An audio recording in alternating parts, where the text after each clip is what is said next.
Bonsoir à tous, bienvenue dans Euronews Soir pour l'actualité européenne et internationale de ce mardi 9 avril. Voici les titres de ce journal. Va-t-on vers un nouveau report du Brexit? Theresa May tente de convaincre ses partenaires européens de lui accorder un délai supplémentaire.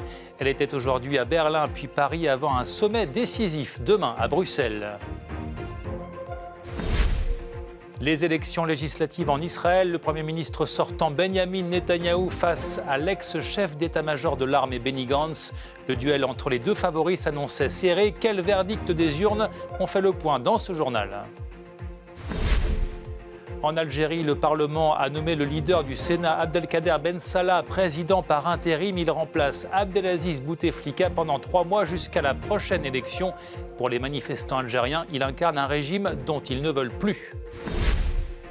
Carlos Ghosn clame son innocence dans une vidéo diffusée par ses avocats quelques jours après sa nouvelle arrestation au Japon. Le magnat de l'automobile dénonce un complot des dirigeants de Nissan. Enfin, le cri est son œuvre majeure et aussi une toile incontournable du courant expressionniste. Le peintre norvégien Edvard Munch fait l'objet d'une exposition au British Museum de Londres à découvrir à la fin de ce journal. Bienvenue, tous les regards seront tournés demain sur le sommet européen de Bruxelles, consacré une fois encore au Brexit. Les 27 vont étudier la nouvelle demande de report de Theresa May. Le divorce, qui a déjà été reporté une première fois, doit officiellement avoir lieu vendredi. Mais la première ministre britannique a demandé qu'il soit repoussé cette fois au 30 juin. Avant de partir pour Bruxelles, Theresa May s'est rendue aujourd'hui à Berlin puis à Paris pour tenter de convaincre ses partenaires européens de lui accorder ce délai supplémentaire. L'enjeu, c'est toujours d'éviter une sortie du Royaume-Uni sans accord. Nouvelle journée marathon pour Theresa May. La première ministre britannique a rencontré ce mardi la chancelière allemande Angela Merkel pour la convaincre de soutenir sa nouvelle demande de report du Brexit lors du sommet européen de ce mercredi. Initialement prévu le 29 mars, le Brexit a déjà été repoussé au 12 avril. Mais l'accord de divorce négocié entre Londres et Bruxelles a été rejeté à 3 reprises par les députés britanniques. La première ministre souhaite donc décaler le Brexit au 30 juin. Pour Bruxelles, l'accord de cette extension dépend du plan qu'exposera Theresa May. C'est à elle d'indiquer la feuille de route et l'élément important dont nous espérons qu'il sera porteur d'un progrès vers une majorité à la Chambre des communes. Une nouvelle majorité, c'est la discussion avec le Parti travailliste. La longueur d'une extension, ça doit être lié à l'objet. Pourquoi faire? Après Berlin, Theresa May rencontrait Emmanuel Macron à Paris dans l'après-midi. Pour obtenir une nouvelle extension du délai, elle aura besoin de l'aval des 27 ce mercredi à Bruxelles. Pour parler du Brexit, nous retrouvons le correspondant d'Euronews à Bruxelles, Grégoire Lory. Bonsoir Grégoire. Bonsoir Julien. Alors les dirigeants européens se retrouvent donc ce mercredi à Bruxelles pour un nouveau sommet crucial. Et ils semblent donc prêts à accorder à Theresa May un nouveau report du divorce. En effet, les signaux se multiplient dans cette direction. Le négociateur en chef de l'Union européenne, le Français Michel Barnier, n'est pas opposé à cette idée. L'Allemagne semble disposée à poursuivre les discussions. Et le président du Conseil européen, Donald Tusk, pourrait proposer formellement une prolongation flexible du Brexit. Autrement dit, le Royaume-Uni pourrait sortir d'ici un an de l'Union européenne si les députés britanniques parviennent à trouver un accord sur la sortie du Royaume-Uni. Bien évidemment, ce report serait assorti de conditions et de conditions strictes. La France attend de la première ministre britannique un plan crédible. C'est aussi la ligne du négociateur en chef de l'Union européenne. Pour Michel Barnier, une prolongation doit servir un projet politique clair. Alors on voit bien, Grégoire, que les Européens, l'Allemagne en tête, veulent tout faire pour éviter une sortie du Royaume-Uni sans accord. Effectivement, les dirigeants européens le répètent depuis des mois, ils préfèrent une sortie ordonnée du Royaume-Uni plutôt qu'un Brexit sans accord. Le président de la Commission européenne, Jean-Claude Juncker, l'a répété, il est prêt à négocier jusqu'à la dernière minute pour trouver une solution. On voit bien que le désir, le souhait politique est là, mais il y a aussi une sorte de lassitude liée au Brexit. Et c'est bien ce qui va rendre la tâche plus difficile pour Theresa May ce mercredi au sommet européen. Les 27 États membres sont fatigués par 17 mois de négociations et ils sont aussi accablés, voire irrités par les tergiversations qui traversent le paysage politique britannique. Alors imaginons, Grégoire, le scénario d'un Royaume-Uni qui resterait finalement dans l'Union européenne. Est-ce que le risque finalement pour Bruxelles, ce n'est pas une paralysie de l'Union ? En fait, ce n'est peut-être pas tant le risque d'une paralysie de l'Union qui inquiète les institutions, mais plutôt une sorte de vide juridique. Le Royaume-Uni va-t-il participer ou non aux élections européennes des 23 et 26 mai ? Si Londres quitte ce vendredi l'Union européenne comme prévu par le premier report, la question semble réglée. En revanche, si les Britanniques participent au scrutin, le Royaume-Uni enverra des eurodéputés dans le prochain Parlement européen. Que deviendront-ils une fois le Royaume-Uni hors de l'Union européenne ? C'est une des questions auxquelles il faudra répondre. Pour le moment, toutes ces questions sont encore en suspens. Ce qui semble clair, c'est que le statu quo actuel ne pourra pas survivre au sommet de mercredi, mais il n'est pas certain que les incertitudes liées au Brexit soient levées à l'issue de ce Conseil européen. Merci Grégoire Laury, le correspondant d'Euronews à Bruxelles. À bientôt. Dans l'actualité également, les Israéliens votaient aujourd'hui pour les élections législatives. Les sondages annonçaient un duel serré entre le Premier ministre sortant Benjamin Netanyahou et l'ex-chef d'état-major de l'armée Benny Gantz. Olivier Peggy. Élections législatives ce mardi en Israël. Et une question, Benjamin Netanyahou sera-t-il reconduit pour un 5e mandat ? Bibi, comme il est surnommé, a rempli son devoir électoral en fin de matinée à Jérusalem. Âgé de 69 ans, il peut se prévaloir d'une longue expérience à la tête de l'État et d'un soutien du président américain. Aussi adoré que haï, Netanyahou ne laisse personne indifférent.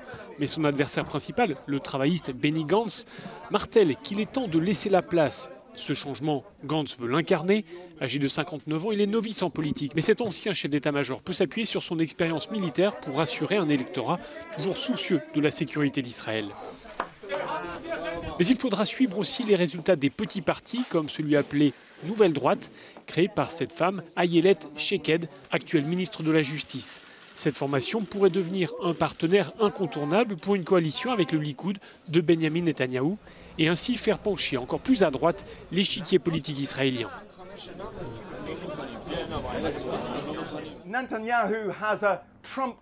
Netanyahou dispose d'un atout de choix en la personne de Donald Trump, explique notre envoyé spécial. Il a fait campagne comme s'il faisait équipe avec Trump. Donald Trump apparaissait sur ses affiches de campagne, dans ses clips vidéo. Et hier, Trump a désigné les gardiens de la révolution en Iran comme des terroristes. C'est du pain béni pour Netanyahou et de nombreux Israéliens hésitent à renoncer à un tel soutien américain. Pour autant, la politique ici est une affaire de coalition. D'après les sondages, Netanyahou semble mieux placé pour former une coalition. Si tel était le cas, il pourrait décrocher dans quelques mois le record de longévité à la tête du pays. Bill Neely, NBC News for Euronews in Tel Aviv. L'Algérie a officiellement un nouveau président par intérim. Abdelkader Ben Salah a été investi par le Parlement pour un mandat de 3 mois jusqu'à l'élection présidentielle. Jusqu'ici président du Sénat, il avait soutenu la candidature d'Abdelaziz Bouteflika à un 5e mandat. Pour les manifestants algériens qui restent mobilisés, il incarne ce régime qu'ils veulent voir disparaître. Malia Koutan. En Algérie, Abdelkader Ben Salah a été nommé président par intérim. Une nomination qui provoque une vague de contestation à travers tout le pays. Une semaine après la démission d'Abdelaziz Bouteflika, resté au pouvoir pendant 20 ans, le Parlement algérien s'est réuni ce mardi pour élire le président par intérim. Au terme de cette concertation, Abdelkader Ben Salah, président du Conseil de la Nation, a donc pris la tête du pays pour une période de 90 jours. L'homme de 77 ans, proche de Bouteflika, n'est pas nouveau sur la scène politique algérienne. Le devoir national et la Constitution m'obligent à assumer cette lourde responsabilité avec l'aide de Dieu pour pouvoir concrétiser les exigences et les intérêts des gens. Une décision qui ne satisfait pas le peuple qui est redescendu dans la rue ce mardi pour exprimer sa colère en scandant Ben Salah dégage et système dégage. La police a fait usage de bombes lacrymogènes et de canons à eau pour calmer les étudiants rassemblés à Alger. Manifestant depuis le 22 février dernier, les Algériens réclament un changement radical de la classe politique. Les suites de l'affaire Carlos Ghosn, l'ex-PDG de Renault-Nissan, incarcéré au Japon pour des soupçons de malversation financière, se défend dans une vidéo enregistrée il y a quelques jours. Dans ce document diffusé par ses avocats, Carlos Ghosn accuse des cadres de Nissan. Annelise Fantino. Carlos Ghosn clame son innocence et dénonce un complot des dirigeants de Nissan. Dans une vidéo diffusée ce mardi et enregistrée avant son arrestation du 4 avril, l'ex-PDG de Renault-Nissan évoque une trahison mais sans livrer de nom. Il est de nouveau incarcéré au Japon après des accusations supplémentaires de détournement de fonds.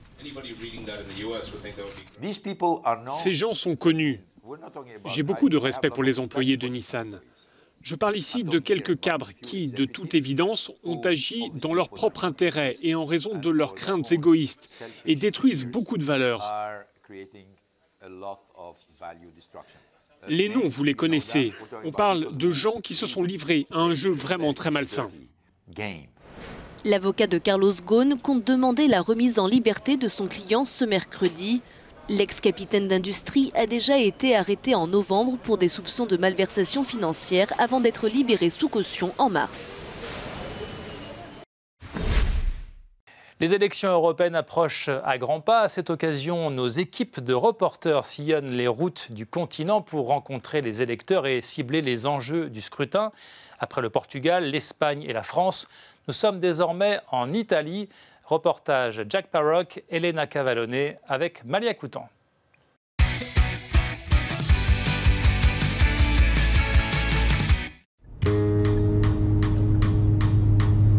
Nous continuons notre tour d'Europe. Les correspondants d'Euronews Jack Parrock et Elena Cavallone sont partis de Lyon avec notre canapé rouge et ont conduit 2 heures pour arriver à la frontière italienne.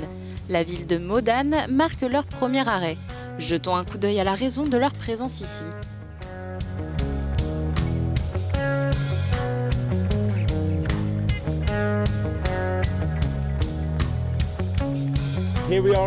Nous sommes ici à Modane, la ville frontalière entre la France et l'Italie. C'est un endroit crucial en ce moment qui fait débat entre les deux pays, n'est-ce pas Elena ?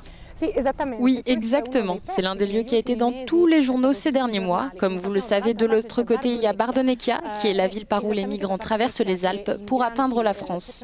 Nous avons vu des conflits diplomatiques entre les deux pays. La France a été accusée de renvoyer les migrants en Italie et de faire incursion sur le territoire italien. Ça a généré des tensions entre les deux pays. L'immigration est l'une des principales questions en vue des prochaines élections européennes et nous verrons comment elle enflamme le débat en Italie et au-delà. Une ville frontalière et une grande élection, mais il y a aussi un autre problème, la ligne de train à grande vitesse, n'est-ce pas ?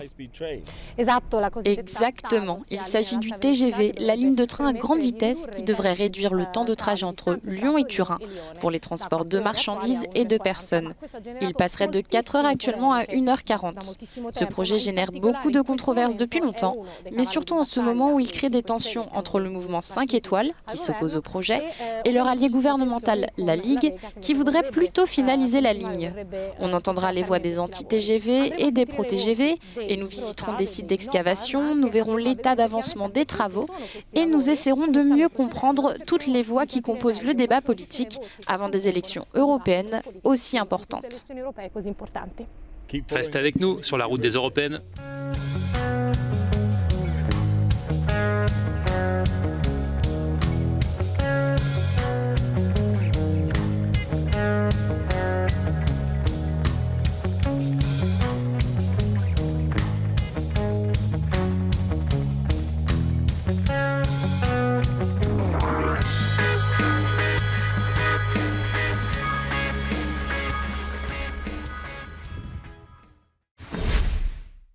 Allez, pour terminer ce journal, direction le British Museum de Londres qui consacre une exposition au peintre norvégien Edvard Munch, mort en 1944 à l'âge de 80 ans. Son nom restera toujours associé au cri, œuvre majeure du courant expressionniste. Anis Fantino. Ce cri reste emblématique de l'artiste norvégien mis à l'honneur au British Museum. Une rétrospective consacrée à Edvard Munch est à découvrir en ce moment à Londres. Baptisée « L'amour et la peur », elle permet de comprendre les ressorts de l'œuvre de ce pionnier de l'expressionnisme. Les visiteurs connaissent sûrement le cri, mais assez peu l'artiste. La société et la culture dans lesquelles il évoluait, là où il travaillait, ses voyages, le fait qu'il avait des liens très forts avec des communautés artistiques à Berlin et Paris, où il a appris à faire ses incroyables lithographies.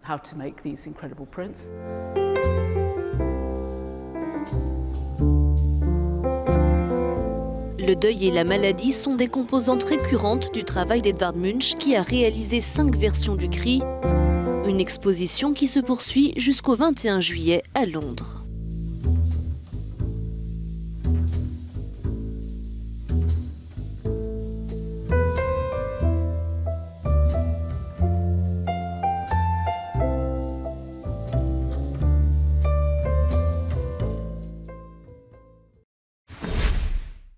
Voilà, c'est la fin de ce journal. Merci de l'avoir suivi. Retrouvez toute l'actualité sur notre site internet. Restez sur Euronews pour d'autres informations.